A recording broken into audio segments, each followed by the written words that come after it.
ರುಚಿಯಾಗಿರುವಂಥ ಹಾಗೆ ಹೆಲ್ದಿಯಾಗಿರುವಂಥ ಮಾವಿನಕಾಯಿ ಉಪ್ಪಿನಕಾಯಿ ರೆಸಿಪಿಯನ್ನು ನಿಮ್ಮ ಜೊತೆ ಶೇರ್ ಮಾಡ್ತಾ ಇದ್ದೀನಿ.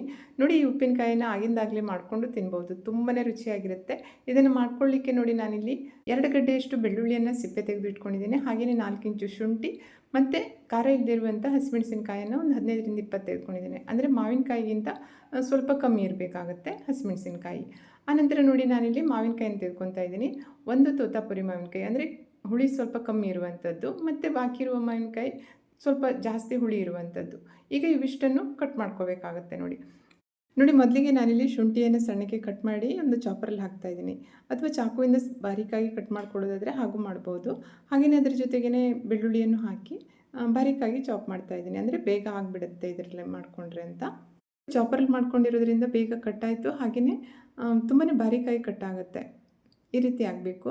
ಹಾಗೆ ಅದರಲ್ಲಿ ಮತ್ತೆ ಪುನಃ ನಾನಿಲ್ಲಿ ಹಸಿಮೆಣಸಿನಕಾಯಿನ ಸ್ವಲ್ಪ ದೊಡ್ಡಕ್ಕೆ ಚಾಕುವಿನಲ್ಲಿ ಕಟ್ ಮಾಡಿ ಮತ್ತೆ ಚಾಪರಲ್ಲಿ ಹಾಕಿ ಬಾರೀಕಾಗಿ ಕಟ್ ಮಾಡ್ತಾಯಿದ್ದೀನಿ. ಇದೇ ರೀತಿಯಾಗಿ ಮಾವಿನಕಾಯಿನೂ ಕಟ್ ಮಾಡ್ಕೋಬೇಕಾಗತ್ತೆ. ಚಾಪರಲ್ಲಿ ಹಾಕಿ ಕಟ್ ಮಾಡ್ಕೊಳ್ಳೋದಾದರೆ ಕಟ್ ಮಾಡ್ಕೋಬೋದು, ಇಲ್ಲಾಂದರೆ ಚಾಕುವಿನಲ್ಲಾದರೆ ಬಾರೀಕಾಗಿ ಕಟ್ ಮಾಡ್ಕೋಬೇಕಾಗತ್ತೆ. ಎಷ್ಟು ಸಣ್ಣಕ್ಕೆ ಕಟ್ ಮಾಡ್ಕೊತೀರಿ ಉಪ್ಪಿನಕಾಯಿ ತಿನ್ನಲಿಕ್ಕೆ ಅಷ್ಟೇ ರುಚಿಯಾಗುತ್ತೆ. ಯಾಕೆಂದರೆ ಇನ್ಸ್ಟೆಂಟಾಗಿ ಮಾಡೋದಾಗಿರೋದ್ರಿಂದ ಅದಕ್ಕೆ ಆದಷ್ಟು ಚಿಕ್ಕದಾಗಿ ಕಟ್ ಮಾಡ್ಕೋಬೇಕಾಗತ್ತೆ. ನೋಡಿ, ಮಾವಿನಕಾಯಿನೂ ಕಟ್ ಮಾಡ್ಕೊಂಡಿದ್ದಾಯ್ತಲ್ಲ. ಈಗ ಇದಕ್ಕೆ ಕಟ್ ಮಾಡ್ಕೊಂಡಿರುವಂಥ ಹಸಿಮೆಣಸಿನಕಾಯಿಯನ್ನು ಸೇರಿಸಿ ಸರಿಯಾಗಿ ಮಿಕ್ಸ್ ಮಾಡಬೇಕು. ಉಪ್ಪೇನು ಹಾಕಬಾರ್ದು, ಉಪ್ಪನ್ನು ಮಸಾಲೆ ಜೊತೆ ಹಾಕೋದಾಗಿರೋದ್ರಿಂದ ಇದೆರಡನ್ನು ಮಿಕ್ಸ್ ಮಾಡಿ ನಾನಿಲ್ಲಿ ಪಕ್ಕದಲ್ಲಿ ಇಡ್ತಾಯಿದ್ದೀನಿ.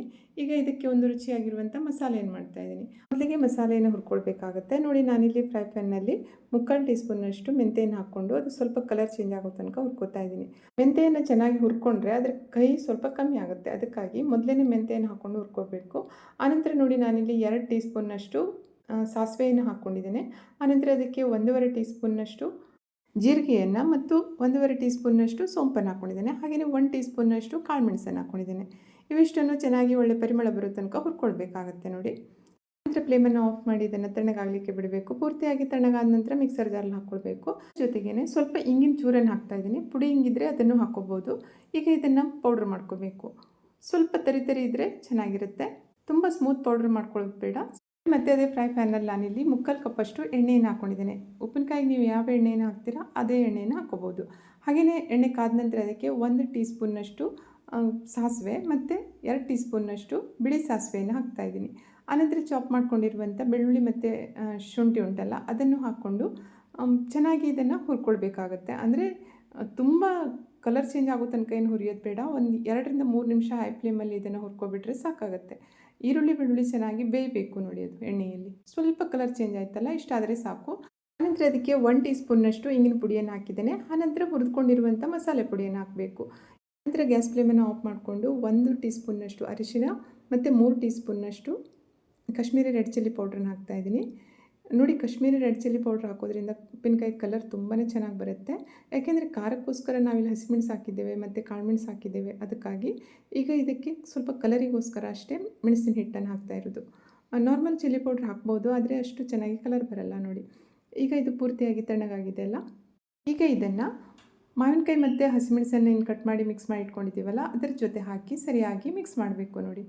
ನೋಡಿ, ನಾನಿಲ್ಲಿ ಉಪ್ಪಿನಕಾಯಿಗೆ ಸ್ವಲ್ಪ ಎಣ್ಣೆ ಕಮ್ಮಿ ಹಾಕಿದ್ದೇನೆ. ಅಂದರೆ ನಾನಿಲ್ಲಿ ಜಾಸ್ತಿ ದಿನ ಇಡಲ್ಲ ಇದನ್ನು, ಒಂದು 15ರಿಂದ 20 ದಿನ ಅಷ್ಟಕ್ಕೆ. ನೀವೇನಾದರೂ ಜಾಸ್ತಿ ದಿನ ಇಡಬೇಕು ಅಂತಿದ್ರೆ ಎಣ್ಣೆಯನ್ನು ಸ್ವಲ್ಪ ಜಾಸ್ತಿ ಹಾಕ್ಕೋಬೇಕಾಗತ್ತೆ. ನೋಡಿ, ಈಗ ನಾನು ಈ ಉಪ್ಪಿನಕಾಯಿಗೆ ಉಪ್ಪನ್ನು ಹಾಕ್ತಾಯಿದ್ದೀನಿ. 2 ಟೀ ಸ್ಪೂನ್ನಷ್ಟು ಪಿಂಕ್ ಸಾಲ್ಟ್ ಮತ್ತು 1 ಟೀ ಸ್ಪೂನ್ನಷ್ಟು ನಾರ್ಮಲ್ ಸಾಲ್ಟನ್ನು ಹಾಕಿ ಸರಿಯಾಗಿ ಮಿಕ್ಸ್ ಮಾಡಬೇಕು. ನೋಡಿ, ಉಪ್ಪಿನಕಾಯಿನ ಆಗಿಂದಾಗಲೇ ಮಾಡಿಕೊಂಡು ಆಗಿಂದಾಗಲೇ ತಿನ್ನುವಂಥದ್ದು. ಯಾಕೆಂದರೆ ಇದರಲ್ಲಿ ಮಾವಿನಕಾಯಿ ಮತ್ತು ಶುಂಠಿ ಮೆಣಸು ಇವುಗಳನ್ನೆಲ್ಲ ನಾವೇನು ಸಣ್ಣಕ್ಕೆ ಕಟ್ ಮಾಡಿ ಹಾಕಿರೋದ್ರಿಂದ ಅದಕ್ಕೆ ಮಸಾಲೆ ಮತ್ತು ಉಪ್ಪು ಹಿಡಿಲಿಕ್ಕೆ ಜಾಸ್ತಿ ಹೊತ್ತು ಬೇಕಾಗಲ್ಲ, ಬೇಗ ಹಿಡ್ಕೊಂಡು ಬಿಡುತ್ತೆ. ಹಾಗೆಯೇ ತಿನ್ನಲಿಕ್ಕೂ ತುಂಬಾ ರುಚಿಯಾಗಿರುತ್ತೆ. ನೀವು ಸಹ ಟ್ರೈ ಮಾಡಿ ನೋಡಿ. ತುಂಬಾ ರುಚಿಯಾಗಿರುವಂಥ ಈ ಉಪ್ಪಿನಕಾಯಿ ರೆಸಿಪಿಯನ್ನು ಇನ್ಸ್ಟೆಂಟ್ ಉಪ್ಪಿನಕಾಯಿ ಅಂತ ಹೇಳ್ಬೋದು. ಮಸಾಲೆಯನ್ನು ನೀವೇನಾದರೂ ರೆಡಿ ಮಾಡಿ ಇಟ್ಕೊಂಡ್ರೆ ಆಗಿಂದಾಗಲೇ ಮಾವಿನಕಾಯಿನೆಲ್ಲ ಕಟ್ ಮಾಡಿ ಹಾಕಿಬಿಟ್ಟು ಮಿಕ್ಸ್ ಮಾಡ್ಕೊಂಬಿಟ್ರೆ ಆಯಿತು. ನೋಡಿ, ಇನ್ಸ್ಟೆಂಟ್ ಉಪ್ಪಿನಕಾಯಿ ರೆಸಿಪಿ ನಿಮಗೆಲ್ಲ ಇಷ್ಟ ಆಯಿತು ಅಂತ ಭಾವಿಸ್ತೇನೆ. ಹಾಗಾದರೆ ನನ್ನ ಚಾನಲ್ಗೆ ಸಬ್ಸ್ಕ್ರೈಬ್ ಆಗಿ ವಿಡಿಯೋನ ಲೈಕ್ ಮಾಡಿ ಮತ್ತು ಶೇರ್ ಮಾಡಿ. ಇನ್ನೊಂದು ರೆಸಿಪಿಯೊಂದಿಗೆ ಪುನಃ ಭೇಟಿಯಾಗೋಣ. Thank you.